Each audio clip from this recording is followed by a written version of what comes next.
La vraie problématique de la croissance africaine, c'est de l'entretenir. Ça fait 10 ans que l'Afrique croît à plus de 5% par an. C'est quelque chose d'extraordinaire et il faut le protéger. C'est-à-dire qu'il faut organiser, pour parler un langage un peu psychologique, la résilience de ces économies.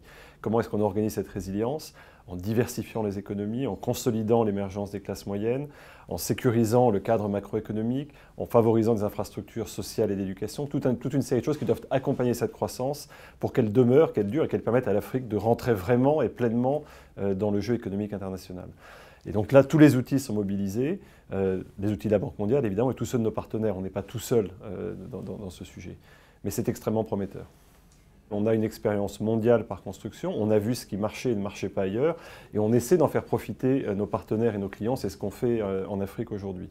Est-ce que c'est une nouvelle frontière? Vraisemblablement, encore qu'elle n'est pas si nouvelle que ça fait quand même des années qu'on travaille sur ce sujet-là, mais c'est clairement un réservoir de jeunesse, un réservoir de matières premières intellectuelles, mais aussi de matières premières physiques, c'est de l'espace, c'est de la capacité agricole. Donc tout ça, effectivement, il faut poursuivre le développement qui se met en œuvre.